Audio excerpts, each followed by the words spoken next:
Bonjour à tous. Alors aujourd'hui, je vais aborder une question qui est celle de savoir quels sont les différents points qui sont fréquemment abordés lors d'une soutenance orale d'un mémoire infirmier. Alors, premier aspect, c'est les raisons du choix de votre sujet. Pourquoi est-ce que vous êtes parti sur ce sujet-là? Qu'est-ce qui vous a motivé intrinsèquement? Qu'est-ce qui vous a poussé? Votre expérience passée? Une problématique qui vous a semblé relativement sensible dans le cadre d'un stage, par exemple? Donc autant d'éléments qui vont vous permettre de justifier le choix de votre sujet et qu'il faut avoir à l'esprit et pour lesquels il faut que vous soyez prêt le jour J. Donc il faut avoir réfléchi à cette question-là. Pourquoi est-ce que vous avez choisi ce sujet-là?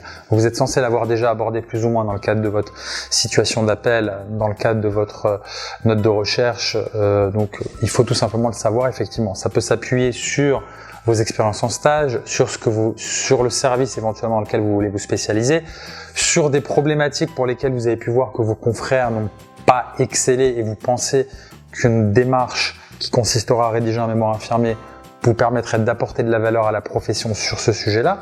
Donc autant d'arguments que vous pouvez utiliser pour défendre le choix de votre sujet de mémoire. Deuxième aspect, c'est la démarche suivie pour la recherche. On va vous poser des questions sur les entretiens que vous avez passés, à qui vous les avez fait passer, qu'est-ce que vous en avez retiré, est-ce qu'il y a eu des limites, est-ce qu'il y a eu des personnes qui n'ont pas répondu, est-ce qu'il y a eu des difficultés à obtenir ces informations, autant de questions pour lesquelles vous devez être prêt à répondre et indiquer effectivement tout aspect qui serait lié justement à la méthodologie de recherche et de collecte d'informations. En général, ça passe par des entretiens sur un mémoire infirmier, donc on vous poserait des questions qui seraient en lien avec ces entretiens. Troisième aspect qui est un petit peu lié au précédent, c'est les difficultés rencontrées, comment vous les avez surmontées, des difficultés qui sont liées à l'expérience que vous avez pu avoir, au sujet que vous avez pu choisir, à l'administration des entretiens, donc toutes difficultés que vous avez pu rencontrer, comment vous les avez surmontées. On va jauger, on va évaluer également votre capacité à prendre ce type de responsabilité en tant qu'infirmier, en tant qu'infirmière. Donc, soyez prêts effectivement également à répondre à ce type de questions. Et les limites du travail, ce qui n'a pas pu être approfondi, s'il y a des limites effectivement dans votre démarche, s'il y a un risque de biais, s'il y a des informations que vous n'avez pas pu obtenir, si vos entretiens n'ont pas pu être terminés ou vos interviewés, vos répondants, vous avez senti qu'ils n'ont pas été complètement neutres, exhaustifs dans leurs réponses. Donc c'est quelque chose que vous pouvez également faire apparaître et qui sera valorisé puisque ça montre que vous êtes modeste et que vous prenez du recul par rapport à vos résultats et que vous n'êtes pas là pour apporter des vérités universelles et indiscutables, ce qui naturellement serait pénalisé puisque le jury justement va chercher à trouver effectivement des limites au sein de votre étude. Donc mieux vaut que ce soit vous qui le fassiez que ce soit le jury qui le fasse à votre place. Autre point, donc votre point de vue personnel, on va chercher à savoir ce que vous pensez, votre opinion. On peut vous poser une question sur ce sujet-là, sur cette question-là, donc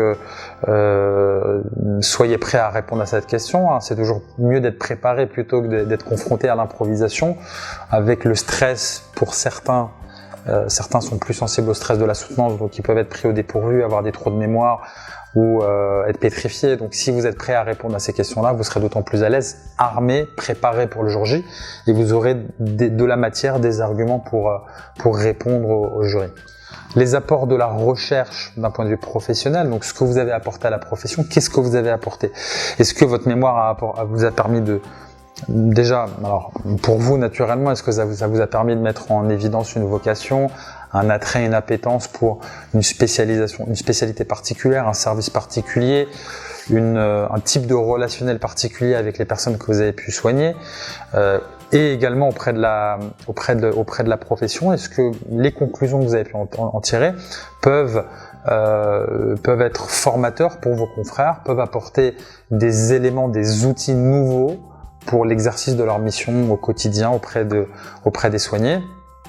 Et si vous êtes en mesure de démontrer que vous avez apporté cela, ça sera autant d'éléments qui valoriseront votre mémoire, votre soutenance et qui convaincront le jury, puisque c'est ce qu'on attend dans un mémoire. Et si sur un niveau de licence de mémoire infirmier, sur ce type de volume-là, ce niveau d'exigence-là, vous êtes en mesure d'apporter quelque chose de nouveau, de novateur, apporter une valeur personnelle, professionnelle à la profession ou à vous-même dans le cadre de votre parcours, vous montrez que vous avez une capacité à prendre du recul et à prendre des responsabilités dans ce type de service, ça sera quelque chose qui sera extrêmement valorisé.